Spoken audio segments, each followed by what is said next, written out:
Okay, so that last video I did about Madlib and 9/11 was a little on the heavy side, so I wanted to try to lighten things up a bit. While I was working on that video, I started getting back into the Tony Hawk's Pro Skater series. I forgot how essential these games were to me as a kid, and with the 20th anniversary of Tony Hawk Underground right around the corner, I wanted to revisit the game that revitalized the series to see if it's held up, and yeah, it pretty much has. I still got the same warm and fuzzy feeling I felt the first time Muska tossed me his board after the demo in New Jersey. In a world where we're constantly bombarded with nostalgia for the sake of getting $1, it felt good to feel some genuine nostalgia for once. It's also easy to forget that at one point, these games were on par with the Grand Theft Auto series in terms of popularity. And just like the GTA games, the Tony Hawk series is notorious for their incredibly diverse soundtracks, with everything ranging from ska to punk rock and hip-hop to electronica. They were the driving force behind the gameplay. Each track influenced the way you skated a particular level, and nothing set the mood better than those opening credits. The first used Police Truck by the Dead Kennedys. The second, Rage Against the Machine's Guerrilla Radio. Third, Motorhead's Ace of Spades.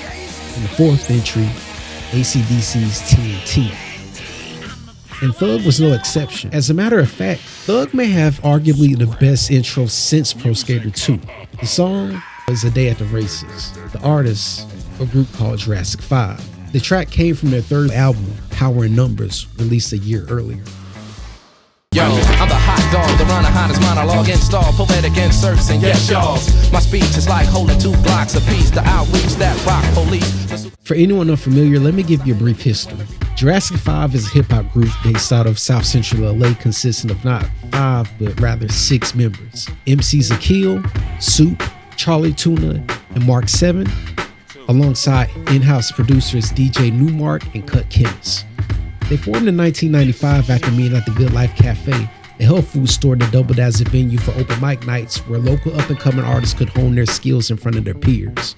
There's a documentary directed by Ava DuVernay called This Is a Life that was released in 2008. I suggest you go check it out because it'll definitely do a far better job of explaining this historical importance than I can. Groups like Freestyle Fellowship, The Far Side, and even a little trio that called themselves the Black Eyed Peas came from here. Put a pin in that because the Black Eyed Peas will play a major role in the story of Jurassic 5 down the line. What made Jurassic 5 such a unique group was their group dynamic. You had 4 MCs, each one with a distinct voice and style, with an affinity for catchy choruses, throwing verses back and forth, and playing off one another's rhymes over some of the warmest boom bap beats. Power in Numbers is a testimony to their greatest strength, which is teamwork. It's right there in the title, but more importantly, it's right there in the music. It's obvious where they draw their inspiration from. They're a quote-unquote throwback group. All the elements of old school hip hop groups like the Funky 4+1 and Grandmaster Flash and the Furious 5, but with a new school sheen to compete with the likes of the Roots and, of course, the Black Eyed Peas. Power in Numbers is about as unusual of a hip hop album as you'd probably expect from a 6-man group calling themselves Jurassic 5. And honestly, it's an album that could probably only come out around the time that it did. See, by 2002, the music industry was starting to truly feel the effects of pirated sites like Napster and LimeWire. And slowly but surely, it was moving towards becoming a more single-driven market. Mind you, this is also around the time when artists like Jay-Z, Eminem, Nelly, and Ja Rule are some of the biggest names in rap. We're seeing a greater focus placed on solo acts and their position on the Billboard charts. But Jurassic 5 never got that memo. The album clocks in around a little under an hour, but what they do with this amount of time is what counts most, utilizing each second with the utmost creativity. From the reggae-inspired intro This Is to the sample palooza hyperactive closer Acetate Profits, a 6.5-minute jam session between DJ Newmark and Cut Chemist, jam-packed with at least 5 different beat switch-ups. The best word I can think of to describe this album is complete. It's so sonically dense and full.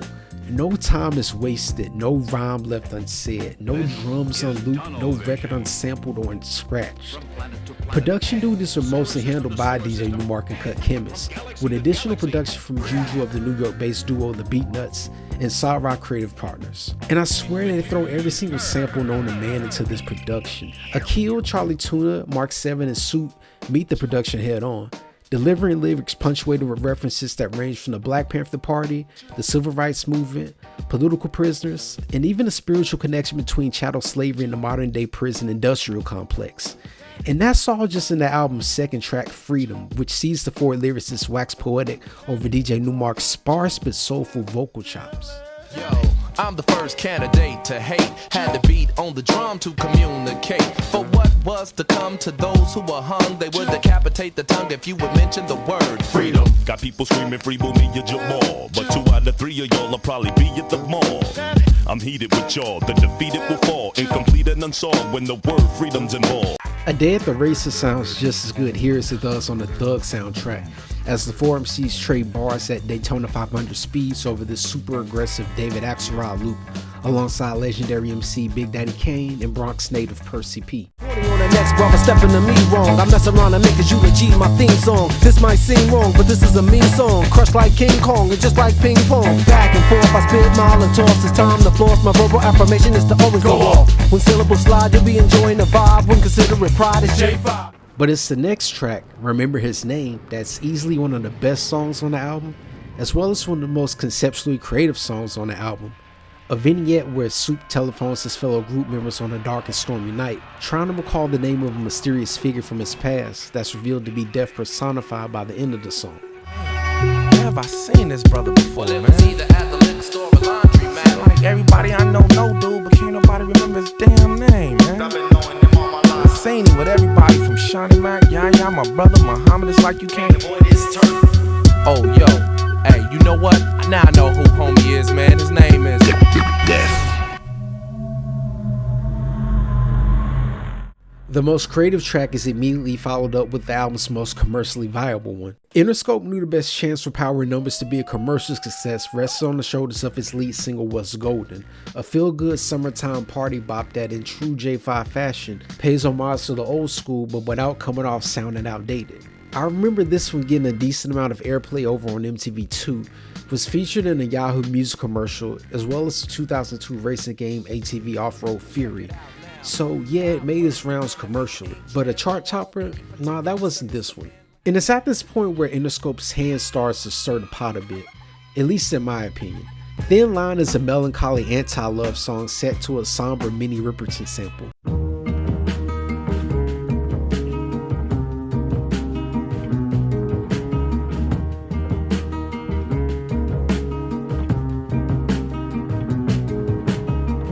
Opposites attract when the female and male come in contact. Sticky situation, in fact.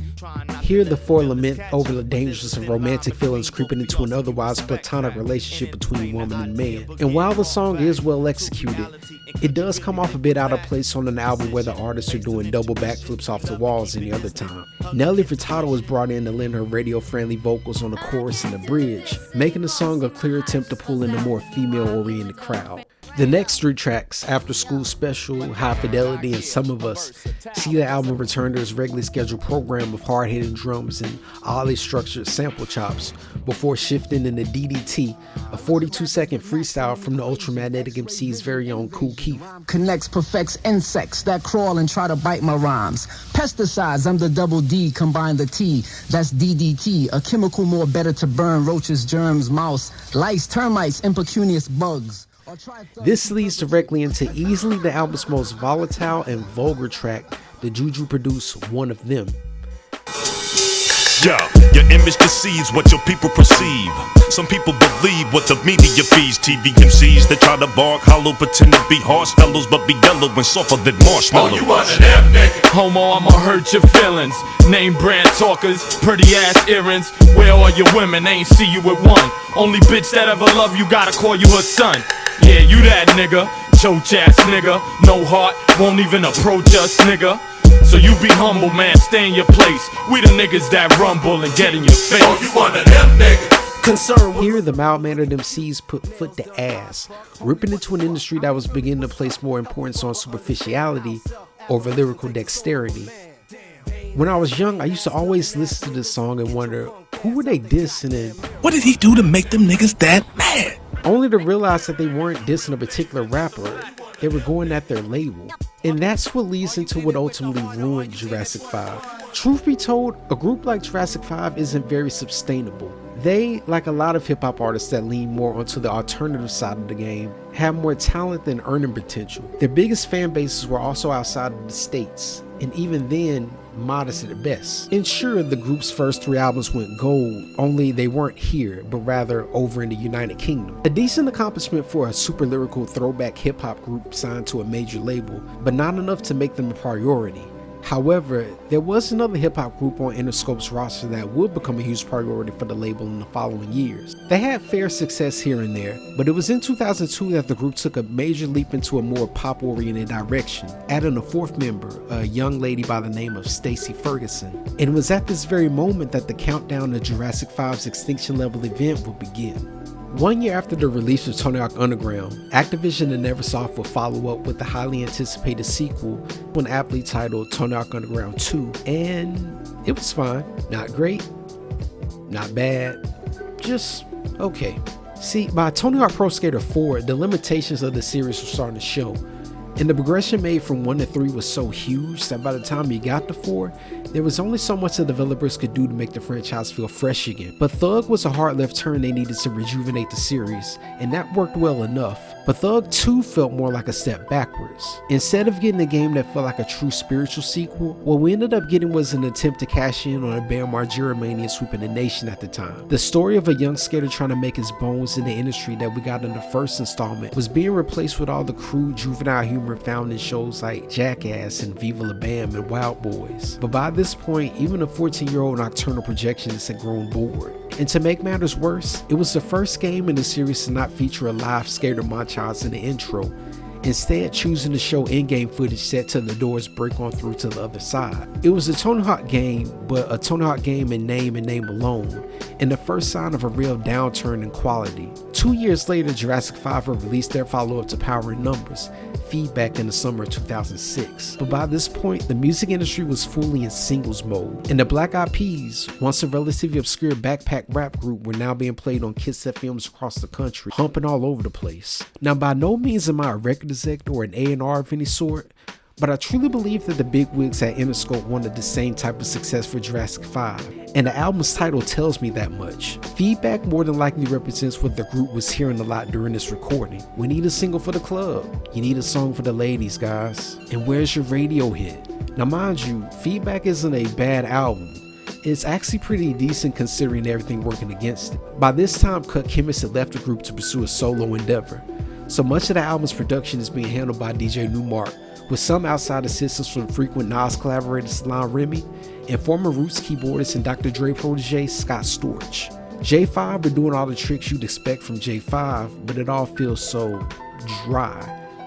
Feedback lacks any sort of bottom, in my opinion, and most of it sounds very high and tinny when compared to Power in Numbers, with a very obvious attempt to play off the nostalgia of 80s hip-hop, specifically songs like Africa Bambaata's Planet Rock. And the lead single, Work It Out, featuring Dave Matthews of all people, certainly isn't helping the album's case.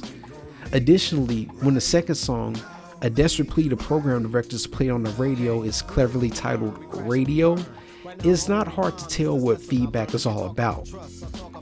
It's a good album for a group that's trying to emulate the Black Eyed Peas formula, but a lackluster one for a group like Jurassic 5, much in the same way Tony Hawk Underground 2 was a good game for a Bam Margera spinoff, but a mediocre addition to the Tony Hawk Pro Skater series. And as a diehard fan of that series, it hurt to see the franchise built on the back of a canceled Bruce Willis platform facing its own Armageddon. And as fate would have it, the group known as Jurassic 5 were now becoming dinosaurs in the ever-evolving industry. Feedback received middling fanfare upon its release, not even managing to go gold in the UK like their previous 3 projects. So needless to say, the group broke up shortly thereafter. 1 year later, Neversoft dropped Tony Hawk's Proving Ground, the 9th installment in the series. But this would be the last Tony Hawk game I'd play for the next 15 years or so, because much like Jurassic 5, the Tony Hawk Pro Skater franchise had gone the way of the dinosaur. While Jurassic 5 haven't released another album since Feedback, Cut Chemist has since rejoined the group and they still tour together, playing music festivals across the globe. Now, the way I see it, Jurassic 5 had no business on a major label in the first place. It was far too easy for them to get overshadowed on the label of Interscope's magnitude. Sure, the machine placed more eyes on them, But I don't think they ever really needed a massive fan base that typically comes with being a major label signee, but rather a more loyal one. And I'm sure they would have fared better on smaller labels like Ruckus or Stone's Throw. But then again, it's a miracle that Interscope would even release an album like Power in Numbers in the first place. So do yourself a favor and go listen to some Jurassic 5 when you get a chance. Definitely Power in Numbers, definitely Quality Control, definitely their older work, but also give Feedback a listen. Again, this is far from their best work, but the fact that they were able to make it sound as good as it does says a lot about the group's professionalism. And who knows, maybe one day we will get a new Jurassic 5 album more in line with Power in Numbers. I mean, we did get Tony Hawk Pro Skater 1 and 2 in 2020. Good things get old, and old things die, but they can be reborn, or in today's terminology, rebooted. So yeah, Power in Numbers is an amazing album and probably one of the best hip-hop albums to come out of 2002. But it wasn't the best hip-hop album to come out that year. See, 2002 was a really packed year for hip-hop releases. A lot of artists dropped that time, big and small. But one album stood out from the pack for a multitude of reasons. And the answer might just surprise you.